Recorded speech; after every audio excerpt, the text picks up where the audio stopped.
আমার করা এই কাজটি আজকে তোমাদের সাথে ফাইনাল লুকটা শেয়ার করব। আর এই পর্বে দেখাবো যে এটা আমি কি ব্যবহার করেছি আর কোন কোন ধরনের ব্রাশ ব্যবহার করতে হবে তা তোমাদের সাথে শেয়ার করব। তো ভিডিও শুরু করার আগে তোমরা যারা যারা আমার ভিডিওটি দেখছো তারা আমাকে ফলো করতে ভুলবে না, তাহলে তোমরা এরকম অনেক ভিডিও দেখতে পারবে। আর তোমরা যদি এই ম্যাটেরিয়ালসগুলো পারচেস করতে চাও তাহলে তোমরা আমাকে ইনবক্স করতে পারো, প্রাইস সহ ডিটেলসে তোমাদেরকে আমি বলে দিব। তো এখানে পাতাগুলোর ভালো মতো একটা ফিনিশিং দেওয়ার জন্য আমি কিপ স্মাইলিং এর লাইনিং ব্রাশগুলো ব্যবহার করেছি।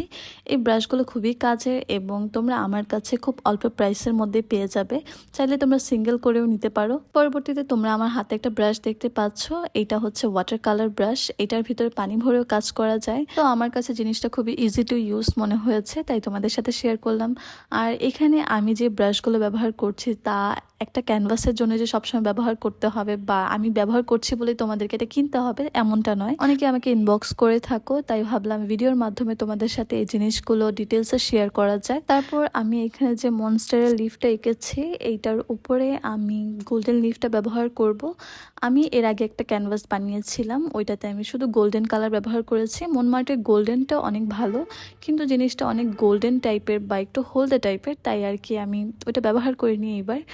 আর এখানে যে আমি গোল্ডেন লিফটা ব্যবহার করেছি এটা অনেকটা শিমারি এবং এটাকে বসানোর জন্য অবশ্যই তোমাদেরকে লিফিং গ্লু ব্যবহার করতে হবে। এখানে আমি কিপ স্মাইলিং এর লিফিং গ্লুটা ব্যবহার করেছি আর ব্যাকগ্রাউন্ডে হোয়াইট কালারটা, আর ডাস্টগুলোকে সরানোর জন্য একটা ব্লেন্ডিং ব্রাশ ব্যবহার করেছি। আর এইটা হচ্ছে আমার ফাইনাল লুক।